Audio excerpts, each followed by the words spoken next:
কিছুদিন আগে একটা সন্দেশখালী আমার বন্ধু ছিল, তার মেয়ের বিয়ে ঠিক হয়েছিল কোথায়? ক্যানিংয়ে ঠিক হয়েছিল বিয়ে।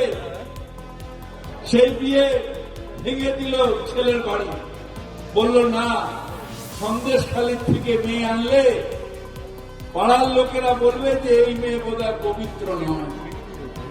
বাপটা হাউ হাউ করে কাঁদছে, মাটা হাউ হাউ করে কাঁদছে যে এত বড় একটা কলঙ্ক পুরো এলাকায় কে লাগিয়ে দিল? বিজেপি লাগিয়ে দিল। আর ওইখানে একটা দাঁড়িয়ালা এসেছিল ইলেকশনের আগে, মনে আছে আপনাদের? কি নাম? আরে নামটা বলেন নাই দাঁড়িয়ালা। তার নাম হচ্ছে নরেন্দ্র মোদী। আর ওইখানে একটা দাঁড়িয়ালা এসেছিল ইলেকশনের আগে, মনে আছে আপনাদের? কি নাম? আরে নামটা বলেন নাই দাঁড়িয়ালা। তার নাম হচ্ছে নরেন্দ্র মোদী। কাঁদছিলেন মেরে সন্দেশখালী के मां बहन, কি কান্না বাবা, কি কান্না। আপনাদের এখানে প্রার্থী দিয়ে দিল সন্দেশখালী, সেই ভদ্রমহিলা কোথায়? এই তো হাজী নুরুলের বিরুদ্ধে কেস করেছিল, হেরে গিয়ে হেরো মাল, হেরে গিয়ে হেরো মাল, হেরে গিয়ে হেরো মাল, কয়েক লক্ষ ভোটে হেরে গেল। তারপরে কেস করলো। বিজেপি কেস জানে, মানুষের পাশে আসতে জানে।